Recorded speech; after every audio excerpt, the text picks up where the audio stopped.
Bangladesh cricket board গত 10 March কেন্দ্রীয় চুক্তির নতুন তালিকা প্রকাশ করে, যেখানে নাম ছিল মাহমুদুল্লাহ রিয়াদের। তবে নিজেকে সেই তালিকা থেকে সরিয়ে নেন মাহমুদুল্লাহ। ফলে ধারণা করা হচ্ছিল এখানে শেষ হচ্ছে তার আন্তর্জাতিক ক্যারিয়ার। অবশেষে সেটাই সত্যি হয়েছে। আগেই টেস্ট ও আন্তর্জাতিক টি-20 থেকে সরে দাঁড়িয়েছিলেন তিনি। এবার ওয়ানডে থেকেও বিদায় নিলেন। তাই বাংলাদেশের জার্সিতে আর 22 গজে দেখা যাবে না এই অলরাউন্ডারকে। বৃহস্পতিবার রাতে সামাজিক যোগাযোগ মাধ্যমে আন্তর্জাতিক ক্রিকেট থেকে অবসরের ঘোষণা দেন মাহমুদুল্লাহ, যেখানে তিনি লিখেছেন, সকল প্রশংসা আল্লাহ, আমি আন্তর্জাতিক ক্রিকেট থেকে অবসরের সিদ্ধান্ত নিয়েছি।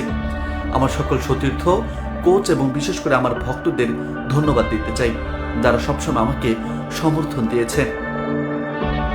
তিনি আরো বলেন, বিশেষ করে ধন্যবাদ দিতে চাই আমার মা বাবাকে, আমার শ্বশুরকে এবং আমার ভাই এমদাদুল্লাহকে, যে একজন কোচ এবং পরামর্শক হিসেবে শৈশব থেকে আমার পাশে ছিল। তিনি আরো বলেন, সমৃদ্ধ এক আন্তর্জাতিক ক্যারিয়ারের শেষটা মাঠ থেকে না হওয়া যে কোনো ক্রিকেটারের জন্য কিছুটা হলেও কষ্টের। মাহমুদুল্লাহরও সেই আক্ষেপ নিশ্চয়ই থাকবে। তিনি লিখেছেন, সবকিছুর শেষটা হয়তো সুন্দর হয় না, কিন্তু আপনাকে মেনে নিতে হয় এবং এগিয়ে যেতে হয়। সবশেষ তিনি শান্তি এবং আলহামদুলিল্লাহ উল্লেখ করে বলেন, আমার দল এবং বাংলাদেশ ক্রিকেটের জন্য শুভকামনা।